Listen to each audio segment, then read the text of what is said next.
The bridge between Polkadot and Ethereum is coming, soon to be deployed on Kusama. Let's see what the Snowbridge will bring to Polkadot and how it's gonna improve UX. Snowbridge is a decentralized, trustless bridge between Polkadot and Ethereum that will be deployed on the Bridge Hub parachain.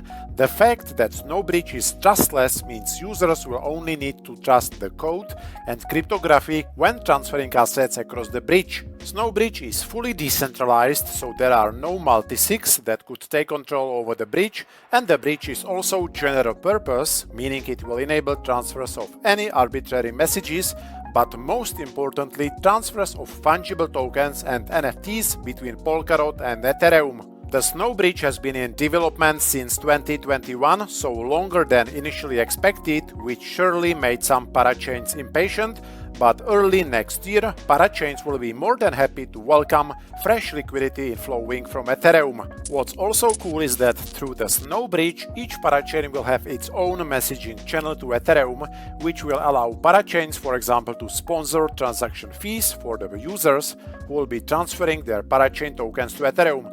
That way, users will pay no transaction fees when using the bridge. If parachains don't subsidize transaction fees, the bridge will charge users a transaction fee paid in DOT.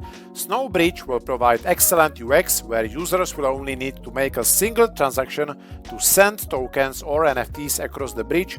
So imagine you will be able to send your DOT or any parachain native token from Polkadot to Ethereum by making only one transaction. The bridge will charge a fee in the native token of the source chain, so users transferring tokens from Ethereum to Polkadot will be charged a bit of ETH, and when transferring from Polkadot to Ethereum, you will be charged a little bit of DOT, regardless of the parachain you will be transferring from. So a single transaction fee will also cover the execution cost on the destination network. Now the security of the Snowbridge. Bridge security is a general concern that always comes first to everyone's mind. In short, based on several security audits, successful attack at the Snowbridge is highly improbable. I also read the Snowbridge security analysis, and the conclusion is that the trust assumptions for the Snowbridge are very similar to the trust assumption for Ethereum network itself. In simple language, the Snowbridge will have the security on the same level as Ethereum blockchain. Snowbridge will initially allow transferring only ERC20 tokens from Ethereum to Polkadot's asset hub and back to Ethereum, so when bridging tokens from Ethereum to Polkadot, users will only need to sign one transaction on Ethereum that will result in tokens being minted on Polkadot's asset hub, and from there, tokens can be deposited to any parachain. So ERC20 transfers are currently being tested on Polkadot's testnet Rococo and Ethereum's testnet Goerli. And finally, Wen Launch. Most likely Snowbridge will be launched on Kusama before the end of the year, so on Polkadot probably 2 or 3 months later, sometime after Snowbridge launches on Kusama. Also, transfers of parachain native tokens will be enabled.